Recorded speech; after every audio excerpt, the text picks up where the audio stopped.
자, 오늘 말씀의 제목은 돈과 친구라는 제목으로 우리 하나님의 말씀 함께 나누고자 합니다. 여러분 혹시 주기도문이 아니라 돈기도문 이런 거 들어보셨어요? 돈기도문. 그 내용이 이렇습니다.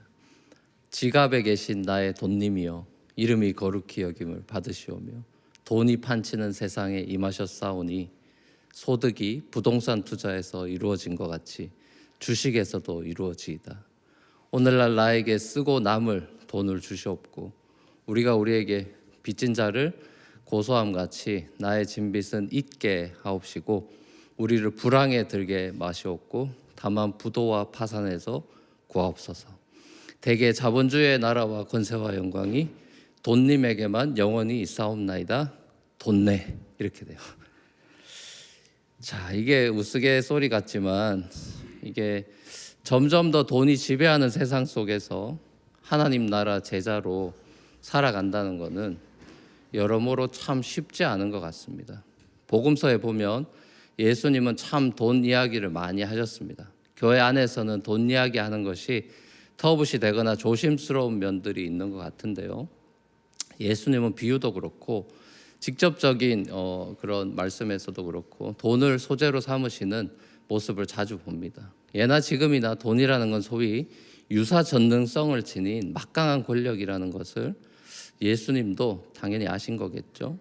자, 오늘 본문도 예수님의 돈에 관한 비유 중에 하나죠. 소위 불의한 청지기 비유. 자, 이거는 그 앞에 나오는 15장의 세 가지 잃어버린 비유, 잃어버린 양, 잃어버린 드라크마, 그리고 잃어버린 아들의 비유랑 연속선상에 놓인 비유입니다. 그 앞에 세 가지 비유가 바리새인들 그리고 서기관한테 하신 비유라면은 오늘 비유는 제자들한테 하신 비유입니다. 탕자를 용서하시는 자비로우신 하나님 아버지의 은혜를 입은 그 아들은 그러면 이제 어떻게 새로운 삶을 살 것인가 라는 그 구체적인 일상생활에 대한 가르침을 저는 오늘 비유를 통해서 예수님이 주시고 있다고 생각합니다. 돌아온 탕자의 비유가 이 선십에 관한 비유라고 한다면은 오늘 이 비유는 스튜어드십에 관한 비유인 셈이죠. 하나님의 자녀로 입양된 은혜를 입은 그리스도인이 그럼 어떻게 이 땅에서 청직으로 잘 살 것인가 하는 그 문제를 비유로 예수님이 다뤄주시죠. 사실 오늘 이 비유는 성경에서 가장 난해한 비유 가운데 하나로 손꼽히는 그런 비유입니다. 근데 하지만 의외로 비유의 스토리는 되게 단순하죠. 한 부자가 자신의 청지기한테 자신의 재산을 이게 잘못 관리해 온 걸 발견하고는 이내 그를 이제 레이오프 명단에 올리죠. 하지만 청지기는 쫓겨날 시간이 다가와서 머리를 씁니다. 주인에게 빚진 사람들 다 불러 모아가지고 한 사람 한 사람씩 20% 깎아주고 50% 깎아주면서 그걸 기록에 남기죠. 채무자들한테는 엄청나게 기쁜 소식이 아닐 수 없죠. 영리하지만 부정직해 보이는 방법을 쓴 이 청지기에게 주인은 칭찬을 하면서 그의 해고를 취소하고 다시 일해라 이렇게 기회를 주죠. 자, 이 비유의 해석에 있어서 우리가 이 어려움을 겪는 이유 가운데 아마 가장 큰 이유는 불의한 청지기의 이 불의해 보이는 행동에도 불구하고 주인은 오히려 결과에 대해서 칭찬하고 있다라는 점. 자, 그리고 그거를 지혜로 여기고 그 지혜를 예수님께서도 비유 끝에서는 칭찬하시고 있다라는 점일 겁니다.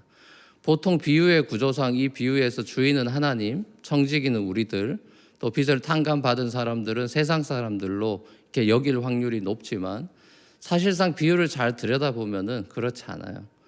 조금 있다가 제가 다시 한번 정리해서 또 말씀 나누려고 합니다. 자, 일단은 이 비유의 해석으로 우리가 바로 이제 점프에 들어가기에 앞서서 이 비유에 자주 등장하고 있는 이 불의한이라는 형용사에 대해서 좀 주목하면서 왜 청지기 앞에 이런 그리고 재물 앞에도 불의한이라는 형용사가 자주 붙어 있는지 왜 예수님이 자주 이 말씀을 하셨는지 생각해 보려고 해요.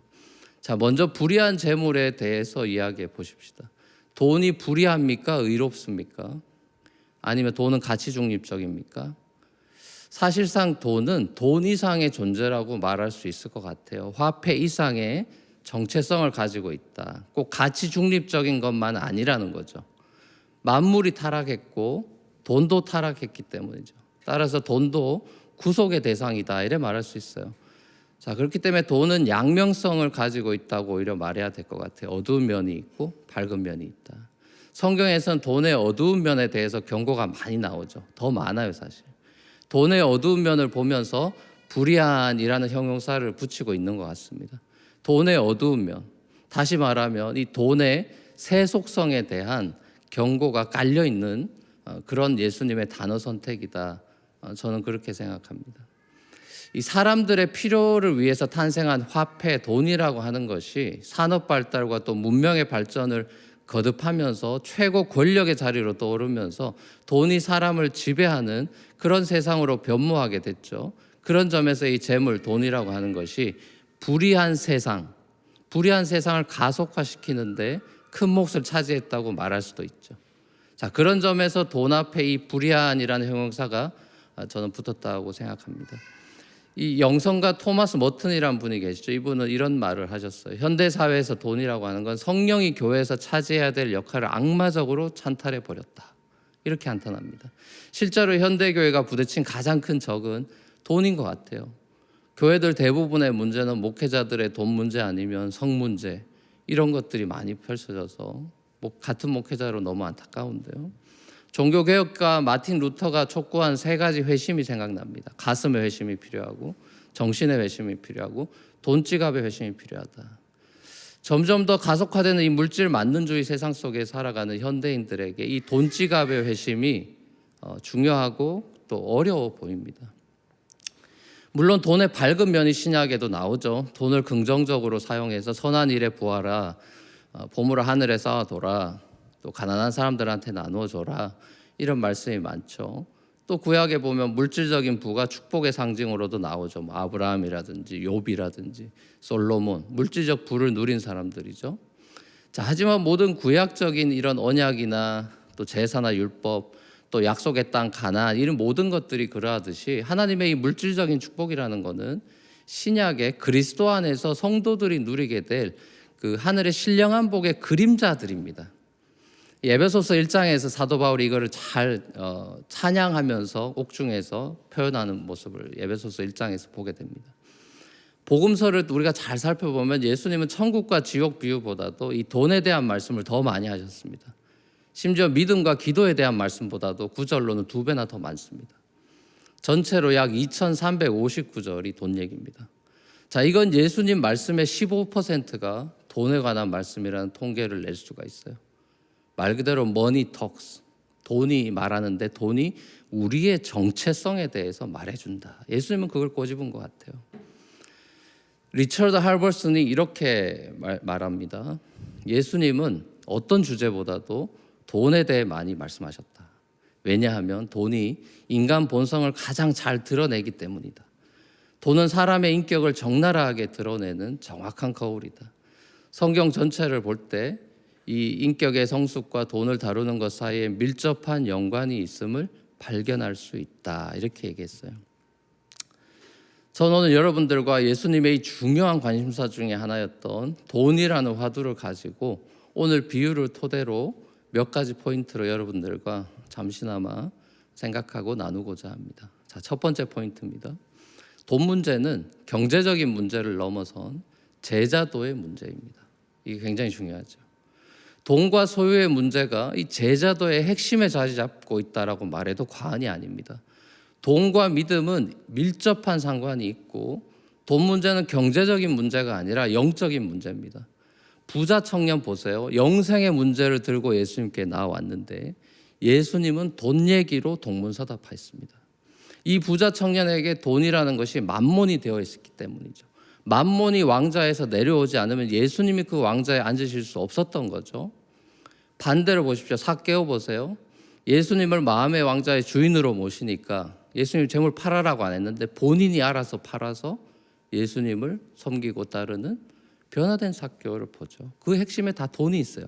예수님은 이 돈의 불의한 속성, 만몬이 가진 힘을 경고하십니다. 돈은 이 만만한 존재가 아니라 인격적인 존재처럼, 아니 신적인 존재처럼 우리에게 다가온다는 것을 계속 말씀하시죠.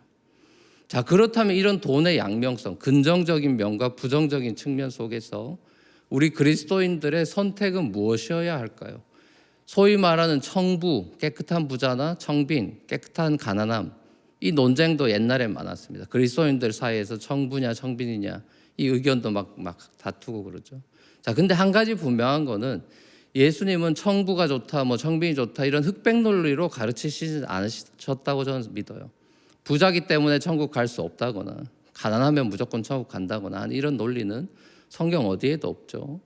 예수님의 돈에 대한 이런 청부도 뭐 청빈도 아닌 저는 청지기론의 베이스를 두고 계시다고 봅니다. 오늘 비유라든지 달란트 비유 또 문화 비유 이런 데서 청지기 사상이 기본적으로 깔려 있다는 걸 발견하죠.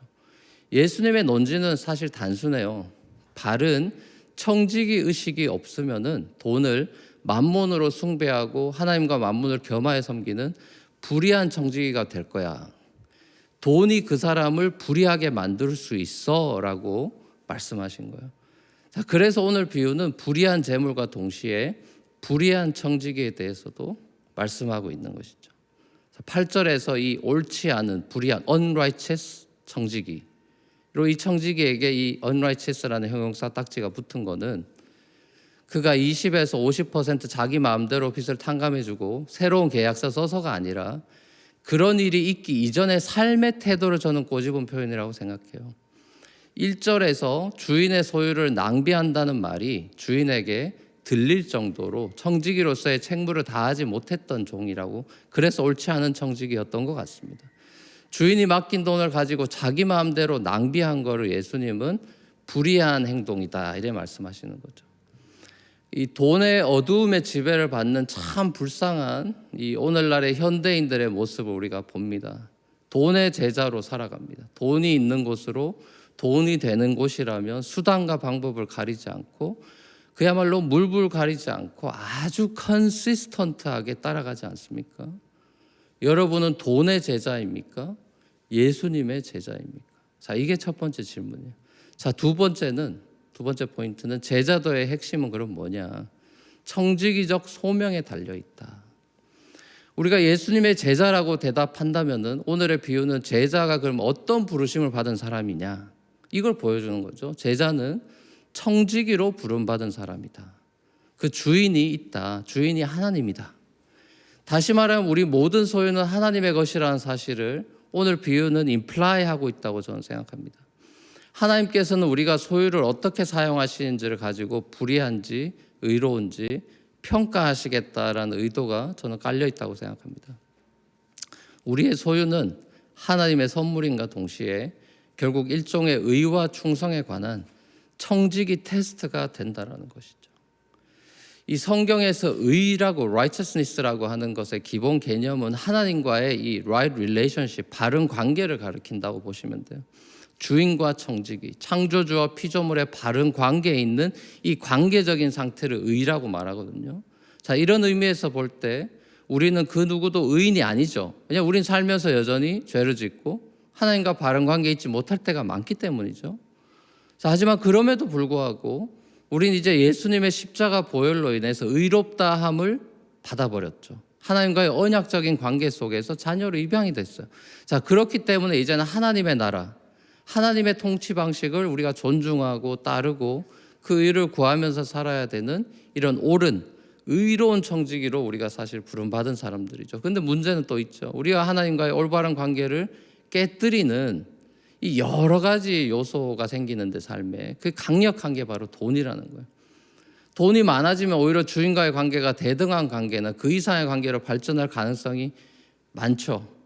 그게 우리 죄인의 특징이기 때문에 예수님은 항상 부에 대해서 경고하는 모습을 봅니다.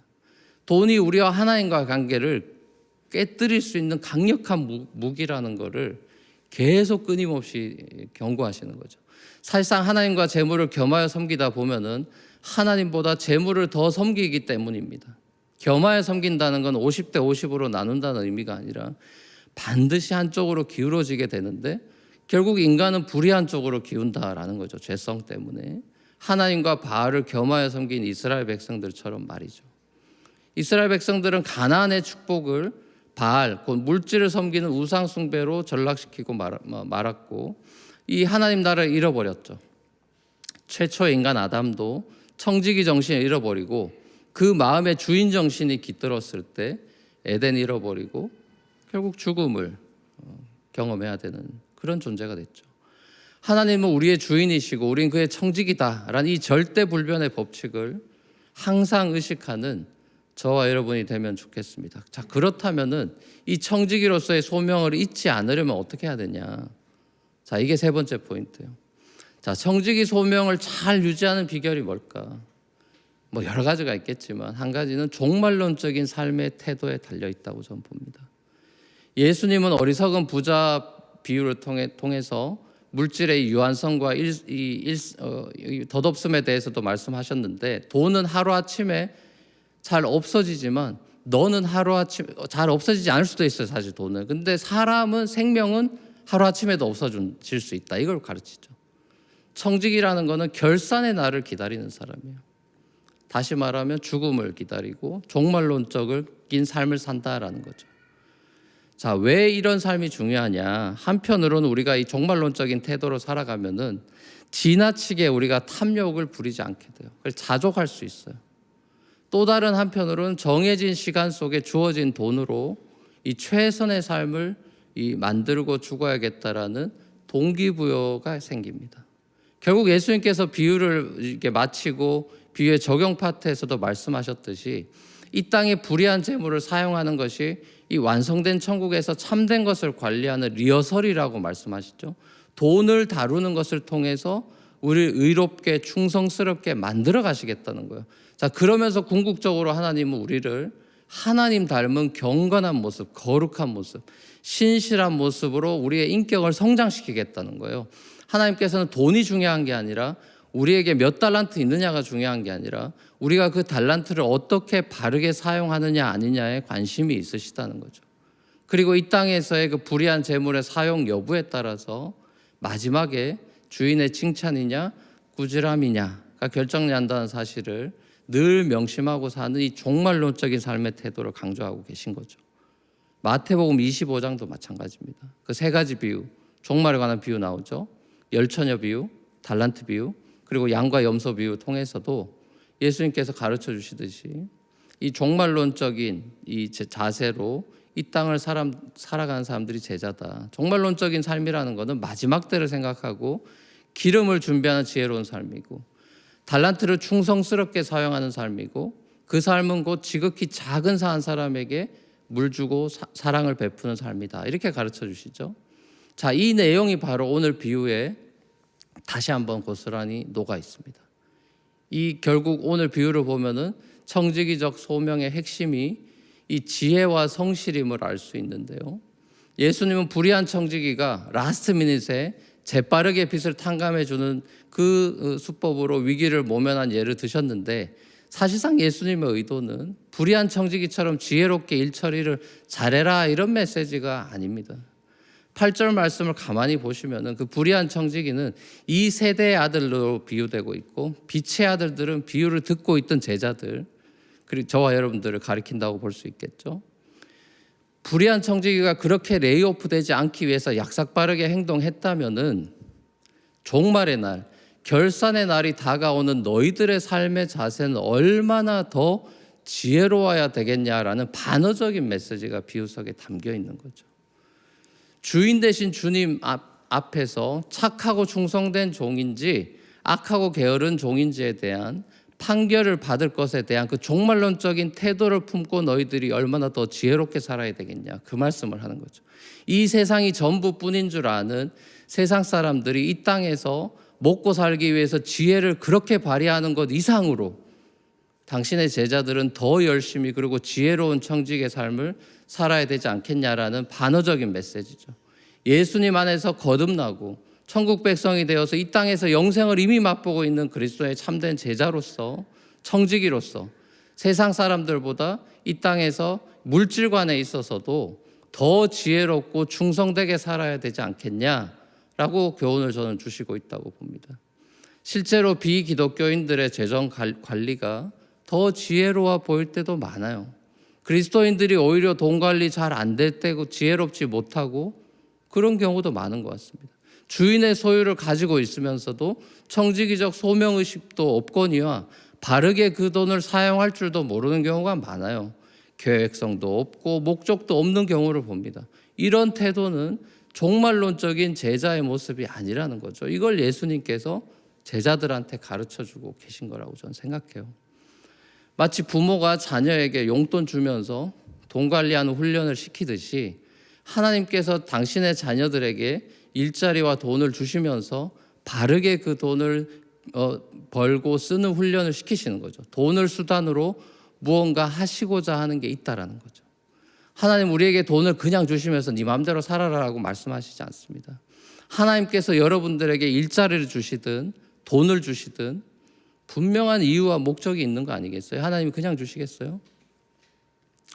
전 이것이 바로 오늘 비유의 핵심 메시지, 그 목적이 바로 핵심 메시지라고 생각이 되는데, 이 목적이 뭐냐? 이게 결론입니다. 불의한 재물로 친구를 사귀라는 9절의 말씀이 핵심 메시지예요. 이 청지기적 소명은 불의의 재물로 친구를 사귀라는 것입니다. 이게 오늘 말씀의 결론이에요. 돈의 밝은 면이죠. 이 땅의 선인과 악인에게 공평하게 햇빛을 주시고 비를 내리시는 하나님처럼 하나님께서 우리가 우리의 소유를 남들과 나누며 함께 더불어 살아가기를 원하신다는 거죠. 제자도라는 거는 누가 얼마나 더 버느냐의 싸움이 아니라 누가 얼마나 더 베푸느냐의 싸움입니다. 누가 얼마나 더 잘 먹고 잘 사느냐의 싸움이 중요한 게 아니라 누가 얼마나 더 나누느냐, 돈으로 물건이 아니라 사람을 사라는 것이죠. 그래서 돈보다 중요한 게 사람이라는 걸 깨닫게 해주시기를 원하시는 거죠. 불의한 재물을 통해서 사람을 살려내고 사람과 친구 되는 법을 배워라. 예수님 그 말씀하시는 거예요. 왜냐하면 예수님께서는 이 재물 정도가 아니라 우리 자신의 목숨을 바쳐서 불의한 저와 여러분들을 살려서 친구로 삼으셨잖아요. 불의한 청지기 같은 저와 여러분들을 그리스도께서 마지막 때에 십자가에서 용서하시고 1만 달란트의 빚을 탕감해 주심으로써 우린 예수님의 친구가 되었잖아요. 그리고 그분은 다시 오셔서 우리를 영원한 처소로 영접하실 거잖아요. 우리가 충성된 종으로 주인을 섬길 때 우리 주인은 자비로우셔서 우리를 종으로 취급하시지 않고 우리를 친구로 인격적으로 대해 주시지 않습니까? 사랑하는 우리 성도 여러분, 예수님은 우리에게 동기도문이 아니라 주기도문을 가르쳐 주셨습니다. 하나님을 사용하지 말고 사랑하라고, 사람들을 사용하지 말고 사랑하라고 말씀하십니다. 돈을 사랑하지 말고 사용하라고 말씀하십니다. 우리의 유일한 소망은 후히 주시고 자비로우신 우리 주인 되시고 우리 아버지 되신 하나님이시죠. 복 받기 위해 하나님을 사랑하고 이웃에게 사랑을 나누는 삶이 아니라 이미 복 받았기 때문에 주님을 더욱 사랑하고 지극히 작은 자에게 선을 행하고 사랑을 나누어 장차 우리 신랑 되신 예수 그리스도를 만났을 때 잘했다, 착하고 충성된 종아 라고 칭찬받는 그런 신실한 청지기의 삶을 살아가는 저와 여러분들이 되시기를 우리 주님의 이름으로 간절히 축원합니다.